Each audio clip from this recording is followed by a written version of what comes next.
اہل محبت فرماتے ہیں لوگوں سنو، جب مصطفیٰ جان رحمت صلی اللہ علیہ وسلم آپ نے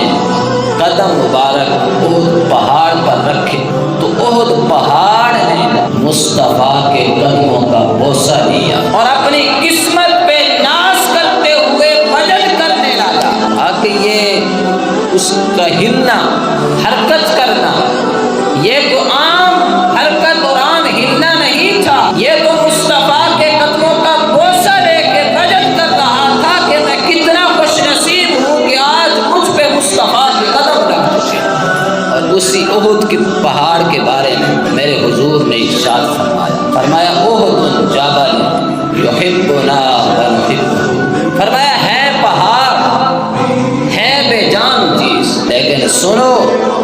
یہ احد پہاڑ ہو کر ہم سے محبت کرتا ہے، ہم سے پیار کرتا ہے۔ فرمایا سنو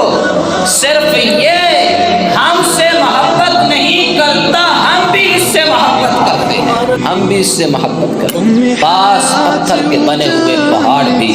مصطفیٰ سے محبت کرتے ہیں، جس میں نہ جان ہے، اس میں نہ روح ہے، نہ دل ہے، نہ خود حرکت کر سکتا ہے، وارے پہاڑ تیری خوش نصیبی، یہ سب کچھ نہ ہونے کے باوجود جان بھی نہیں، روح بھی نہیں، دل بھی نہیں، کچھ بھی نہیں ہے، سب کچھ نہ ہونے کے باوجود مصطفیٰ کا محب بھی بن گیا ہے اور محبوب بھی بن گیا ہے، آقا سے پیار کرتا ہے اور آقا بدلے میں اس سے پیار کرتے ہیں۔ اور آج کا ملا، مفسر، محدث، تیری بدبختی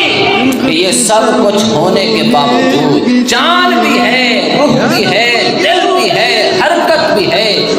عقل بھی ہے، سب کچھ ہے، سب کچھ ہونے کے باوجود یہ حدیث احد جبل یحبنا ونحبہ، یہ حدیث 20 مرتبہ بخاری شریف میں پڑھا کر،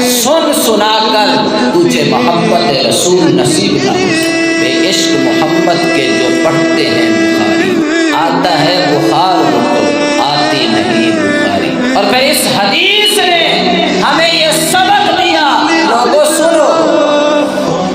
اگر پہاڑ مصطفیٰ سے محبت کرے، اگر بے جان چیز آقا سے پیار کرے تو آقا اس کے بدلے میں اس سے محبت فرماتے ہیں، حل جزاء الاحسان الا الاحسان۔ پھر یہ کیسے ہو سکتا ہے؟ توجہ، یہ کیسے ہو سکتا ہے کہ امتی جو اشرف المخلوقات ہے، جو آقا کا کلمہ گو ہے،